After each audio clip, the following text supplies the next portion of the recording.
قول معروف و مغفرۃ خیر من صدقہ، کسی سے اچھے طریقے سے بات کر لینا یا معاف کر دینا اس صدقے سے بہتر ہے۔ لے جی، مال بھی خرچ کرنے کی ضرورت نہیں ہے، صرف کسی سے اخلاق سے بات کر لینا۔ اور کسی نے آپ کے ساتھ زیادتی کی ہے تو یار چھوڑو، اللہ کے لیے معاف کیا۔ اللہ فرماتا ہے یہ عمل جو ہے نا، اللہ کی راہ میں مال خرچ کرنے سے بہتر ہے اس مال سے یتبعھا اذا، جس کے بعد تم دکھ پہنچاؤ کسی، یعنی مال خرچ کر کے اس پہ احسان جتا رہے ہو۔ اللہ تعالیٰ ہمارا اس سے بہتر تھا کہ تم اسے مال نہ دیتے، اس کے ساتھ ہمدردی کے 2 بول ہی بول لیتے کہ اللہ تیری یار مشکل آسان کرے، دعا دے دیتے نا اسے مال کی بجائے کہ مال دے کے اس پہ احسان جتا رہے ہو، وہ تو ضائع ہو گیا۔ اس سے بہتر تھا اسے مال نہ دیتے۔ کوئی غریب آدمی آیا تھا، کہتے اللہ تیرے لیے احسان کرے۔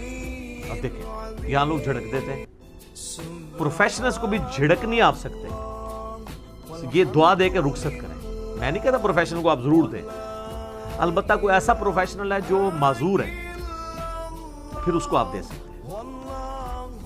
اور اگر اس کے بغیر کوئی کر رہا ہے تو بخاری مسلم میں حدیث ہے، جو شخص بغیر کسی ریزن کے بھیک مانگتا ہے تو قیامت والے دن وہ اس حال میں اللہ کے حضور آئے گا، اس کے چہرے پہ گوشت نہیں ہوگا۔ جی، یہ بخاری مسلم دونوں میں حدیث ہے۔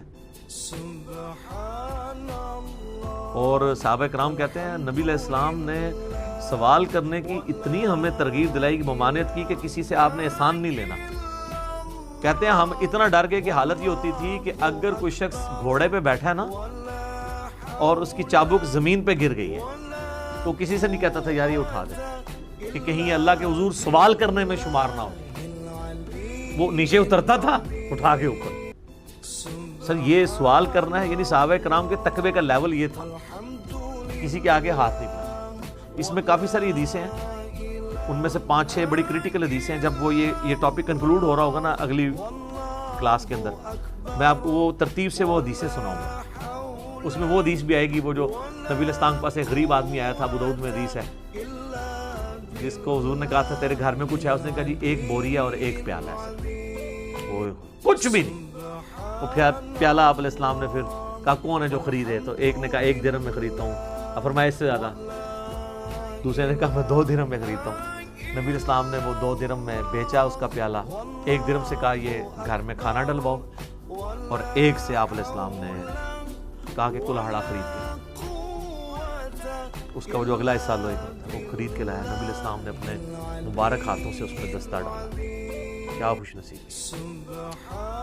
پھر آپ نے کلاڑا دیا اور آپ نے فرمایا کہ جاؤ جنگل میں لکڑیاں کاٹو اور مزدوری کرو، اس کے ذریعے بیچ کے تو اپنے آپ گھر والوں کو کھلاؤ، اور الفاظ ہیں 15 دن تک تم نے مجھے اپنی شکل نہیں دکھانی۔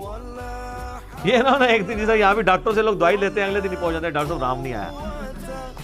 آپ نے 15 دن مجھے شکل نہیں دکھانی، 15 دن محنت کرنی ہے۔ وہ 15 دن بعد آیا تو 10 درہم تھے اس کے پاس، ٹھیک ہے۔ اس نے اس میں سے کپڑے بھی خریدے، کھانا بھی اپنے گھر والوں کے لیے خریدا۔ پھر نبی علیہ السلام نے اس سے کہا کہ کتنا بہتر ہے، اس سے بہتر نہیں ہے کہ تم لوگوں سے یعنی مانگتے پھرتے، اس سے بہتر نہیں ہے کہ تم اپنی کما کے کھاؤ۔ اس طرح کافی حدیث ہیں، وہ انشاءاللہ یہ ٹاپک جب کنکلوڈ ہوگا میں اس وقت بیان کروں گا۔ تو آپ کو واللہ غنی حلیم، اللہ تعالیٰ غنی ہے، اور یعنی اللہ تعالیٰ اتنا غنی ہے کہ سب کو اس نے دیا ہوا ہے، اور